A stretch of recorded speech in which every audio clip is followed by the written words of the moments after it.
So before we get to the NFL draft, I see that Tony Grimes, the number one cornerback in the country, has Ohio State on what you could consider a short list of 8. Is that does anybody have a lean on Mr. Grimes? Ohio State will be a hat on the table. He's going to Georgia. Sorry. That's how I see that one going. I feel pretty confident in that. He's going to end up at Georgia. Don't you know how to sell subscriptions? I'm selling subscriptions by showing that I'm concise. I'm concise in saying that. I guess I could sit there and, I mean, yes, getting him on campus again is going to be important.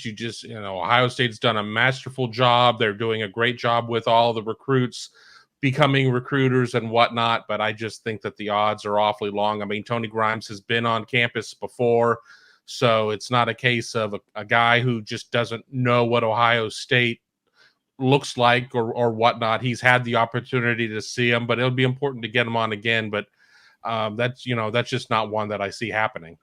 So we know that and you guys correct me if I'm wrong, the population of the state is pretty much flatline. It's not necessarily declining like it is in other parts of the country, but it's not increasing either. It's pretty much flatlined, or there's a slight increase of population in the state. So what has Ohio high school football talent looked like in the last few years, and how does it project for 2021 and 22? I'll start with you, Kevin. I'm just pulling up our 2021 state list for Ohio. Ohio State obviously has done a good job in terms of getting 5 of the top 6. The only one getting away was Lorenzo Styles Jr., who's committed to Notre Dame, but that commitment seems to be maybe a little shaky at this point.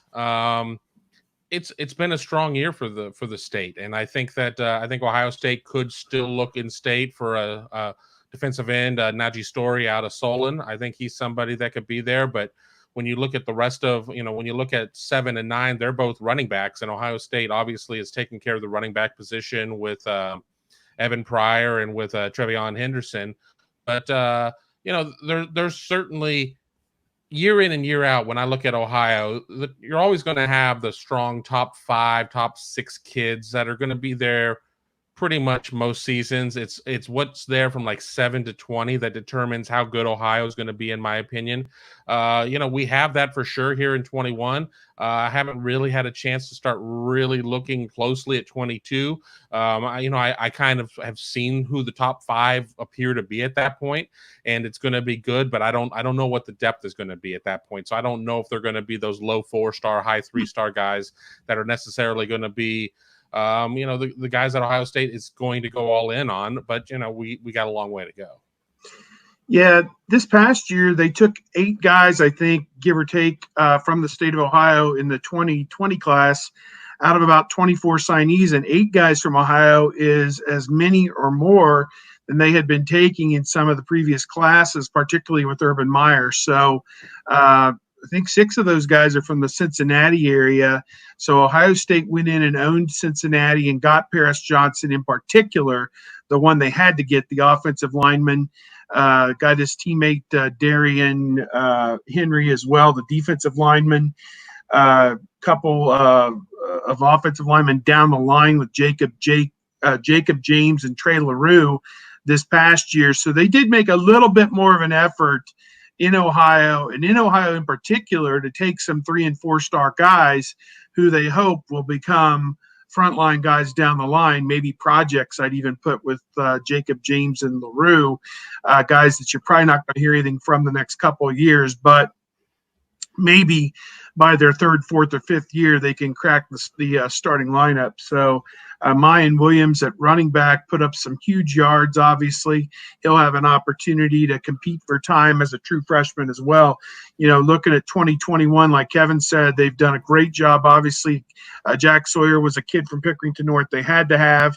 And so that's one that they swooped in and were able to take. So, yeah, I'm optimistic. Reed Carrico from Ironton, a linebacker that they're getting this year, is supposedly a big-time guy as well.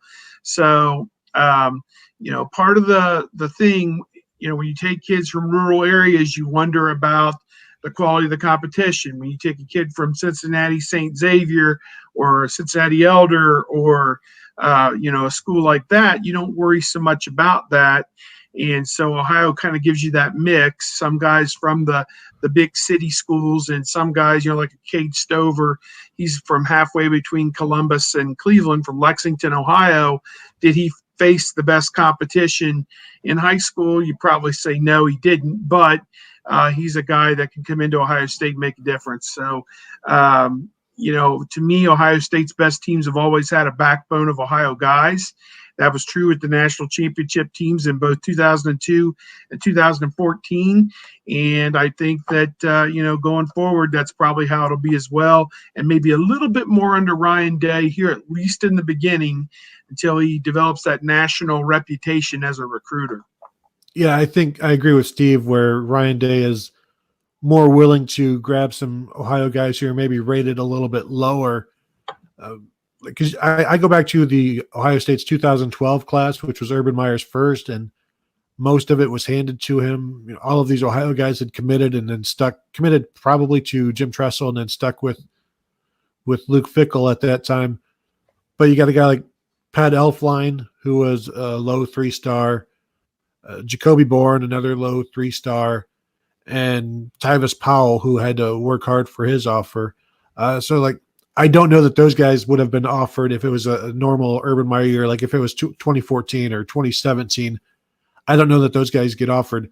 But then look at the impact they had in that national title team of 2014. And then you start to look at Day's 2021 class where, there are some guys who are already committed out of Cincinnati that maybe don't have the biggest offers, like Devontae Smith out of Cincinnati LaSalle, who does have some good offers, but Jalen Johnson, the safety, is he a linebacker? Is he a safety? And at this point, I don't think it matters, but it is interesting to see him offering and extending more offers to Ohio kids. And that was one of the things that then Urban Meyer did. And that was one of the things he talked about. I think maybe his first signing day was that they want to do more of that, and that is going to continue to be a focus. And Mark Pantoni and Urban Meyer always talked about how they wanted more Ohio kids, but it was kind of up to the Ohio kids to be there. And I think maybe what Ryan Day is saying is they are there, and we're going to go grab a couple more.